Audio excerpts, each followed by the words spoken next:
The New York Knicks reportedly showed interest in and worked out free agent center Omer Yurtseven, and we have to talk about it. So what's up, guys? Welcome back to Knicks Digest. It's Chris here, and we're going to jump right into the video today because I have gotten so many comments on the Knicks and Omer Yurtseven. For instance, right here, and also here, and here. The amount of people who have wanted Omer Yurtseven on the Knicks, I mean, this guy commented twice.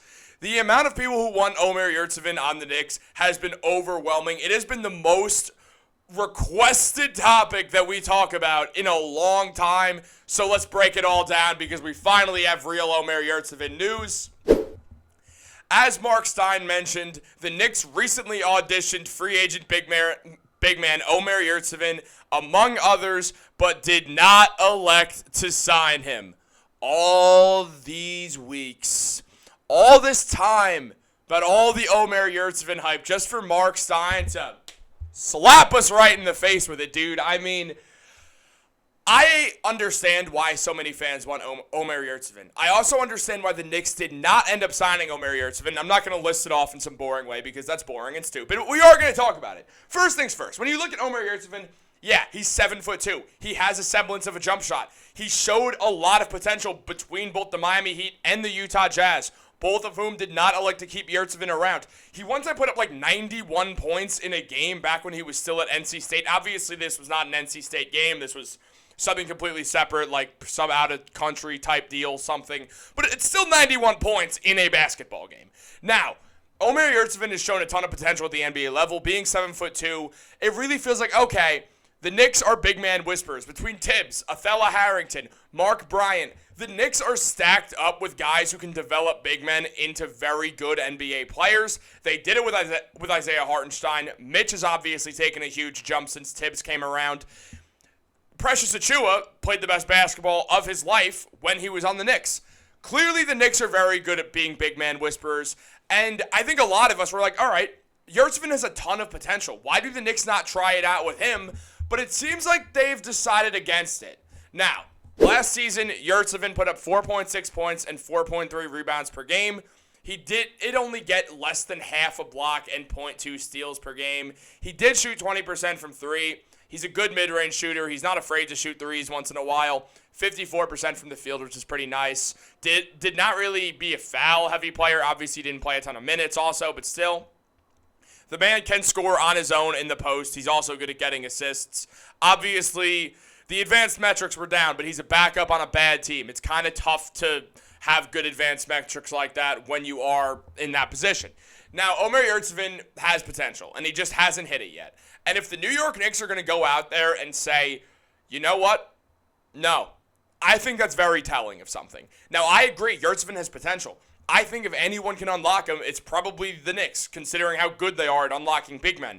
However, if they decided against signing Yurtseven, it means there's something up. Now, I don't know what it is. I'm not trying to act like I do. But I am going to say, if they did not want to bring him in, they probably know what they're doing. The Knicks have been very good about bringing in the right people for the right moves, whether that's off the court or on the court. I mean, Hartenstein came in, such a great fit. Obviously, they bring in Jalen Brunson. The entire New York Knicks transform. They brought in McHale, a perfect fit. They brought in Dante DiVincenzo. He had the best season of his career. They brought in Josh Hart. He had the best season of his career. They brought in Julius Randle, and then once Leon and Tibbs came around, Randle had the best seasons of his career. This is telling that the New York Knicks know what they're doing. They are not the same bumbling idiot team that most of us watched for the majority of the 2000s. They are much different. Leon Rose is running a high-class organization. So if the Knicks are not signing Omer Yurtseven, it means they have good reason to. Maybe they just don't want to go into the money of it. The Knicks are very close to those aprons, and they do not want to go into them, so they have as much cap flexibility as humanly possible. Their assistant GM, Brock Gallagher, is widely regarded as the best salary cap expert in basketball. Leon Rose has the biggest analytics department in the NBA. The Knicks are very intricate. They know what they're doing. They are very calculated. If they were anti-Omer Yurtseven, they're probably right to some degree. Now, I'm not saying Yurtseven's a bad player. I'm not saying Yurtseven can't go out there and perform at the NBA level. I actually think he can, and I think he just needs a team to believe in him. That team's probably bad because the Knicks rightfully so, they don't want to take a huge chance on a guy like Yurtseven, who's unproven and very quickly could end up as their starting center if Mitchell Robinson were to go down with an injury. Mitch is still recovering from his foot stress fracture. He might not be ready by opening day, which we obviously talked about in that live stream. If you didn't go check it out, make sure to check it out. We had so much fun in there. Best live stream we've ever done. We're going to get one going this week. Also, obviously, so make sure you're subscribed, all that shit. But, I didn't curse. Pretend like I didn't curse.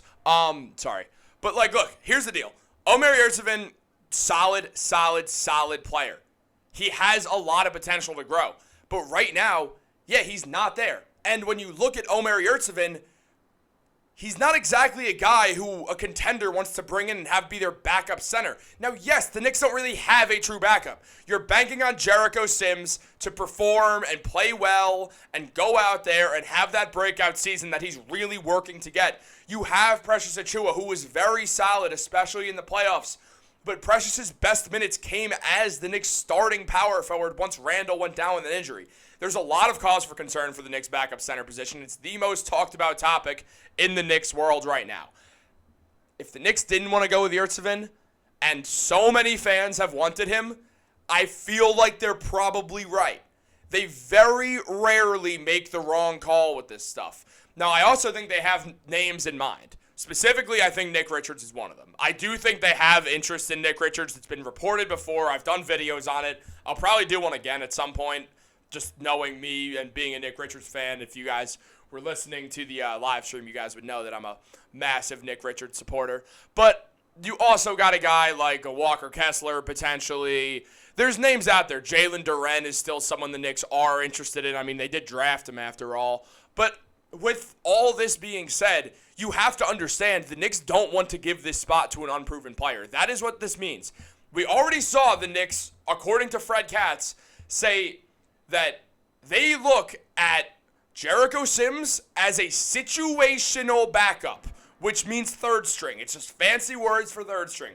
Situational minutes to Tom Thibodeau is you're a third string, you're on the bench. That is what that means. He said it before about players, and that is what it has led to.